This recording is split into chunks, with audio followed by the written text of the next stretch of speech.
एक गांव में एक लालची सेठ रहता था। वह बहुत ही ज्यादा लालची था।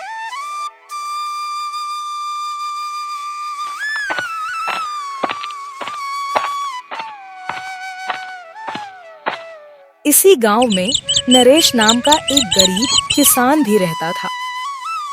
अरे, आप आ गए। वो सेठ आता ही होगा। क्या आपने उसके लिए कहीं से पैसे का इंतजाम किया? नहीं तो वह हमारी सब जमीन ले लेगा। हाँ, सही कहा। देखा नरेश, तुम्हारी पत्नी कितनी समझदार है। वो मेरा ही जिक्र कर रही थी। और तुम क्या? तुम्हें तो कोई परवाह ही नहीं मेरे पैसों की। अरे मेरे पैसों का इंतजाम करो भाई, नहीं तो मैं तुम्हारी जमीन सब ले लूंगा। क्योंकि तुमने अंगूठा लगाया था। मेरे पास तुम्हारी जमीन के कागज है, लाओ। सेठ की बात सुनकर नरेश परेशान हो जाता है और वह जंगल में एक साधु महाराज के पास जाता है। वह उनसे कहता है,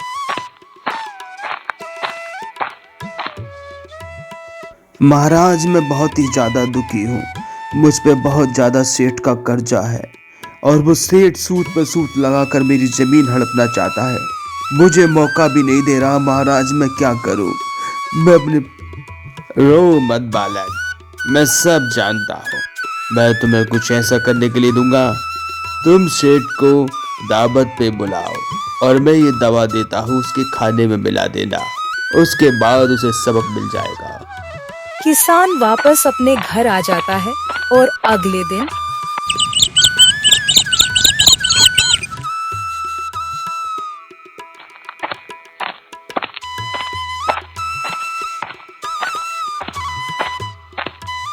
सेठ जी, मैंने पैसों का इंतजाम कर लिया है। आप मेरे घर कल आए और मैं आपके लिए एक दावत का इंतजाम भी कर रहा हूँ। नरेश की यह बात सुनकर सेठ के मुंह में पानी आ जाता है। पैसे के साथ साथ उसे दावत भी खाने मिलने वाली थी। इसलिए सेठ कहता है, अरे नरेश, नेकी और पूछ पूछ, ये तो बहुत अच्छी बात है। तुमने दावत का इंतजाम किया है। मैं तो कल जरूर तुम्हारे घर आऊंगा। और तुम कितने अच्छे हो, खाबा खाए मैं तुम पे ऐठ रहा था। नरेश मन ही मन खुश होता है क्योंकि उसका प्लान काम कर रहा था। अगले दिन सेठ अपने 2 सिपाहियों के साथ नरेश के घर पर जाता है।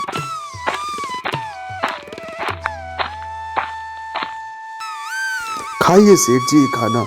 आप मेरे घर आए, मेरे भाग खुल गए सेठ जी। खाइए खाना, मैंने आप ही के लिए बनवाया है। यकीनन ये बहुत स्वादिष्ट लगेगा आपको। हाँ भाई, देखने भी अच्छा लग रहा है। बड़ा टेस्टी है ये तो। सेठ दावत खाने के बाद अपने घर जाकर सो जाता है।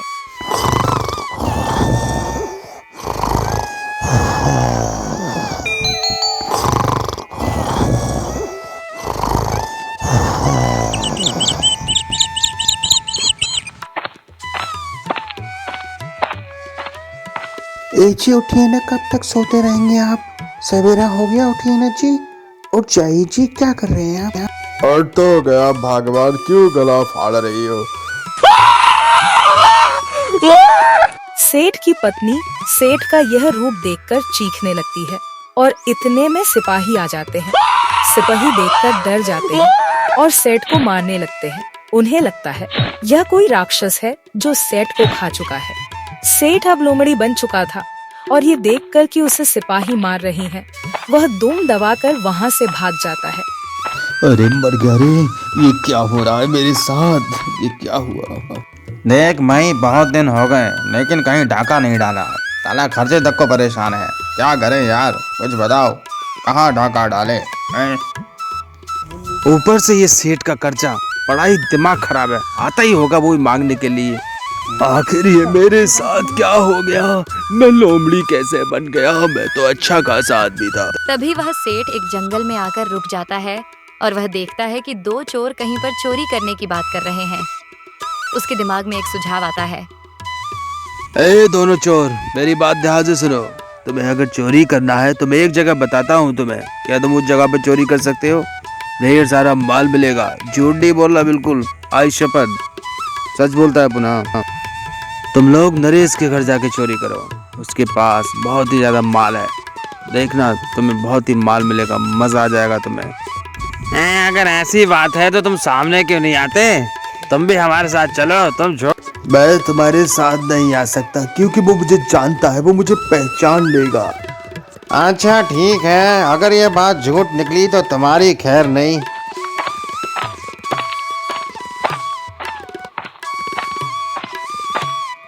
जैसे चोर नरेश के यहाँ आते हैं तब वह इधर उधर देखने लगते हैं। वह देखते हैं कि मजेदार खाना रखा हुआ है। खाना देखकर वह अपने आप को रोक नहीं पाता और खाना खाने लगता है। इतना टेस्टी खाना, मजा आ गया। इसके बाद उसका दोस्त उसे बताता है कि वह लोमड़ी बन चुका है और दोनों डर जाते हैं और वहां से भागने लगते हैं।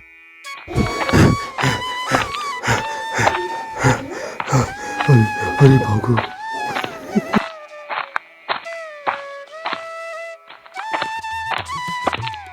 अरे कहाँ गया तू? बाहर निकल, तुझे आज हम मार के ही सांस लेंगे। ये क्या हो गया मेरे दोस्त के साथ?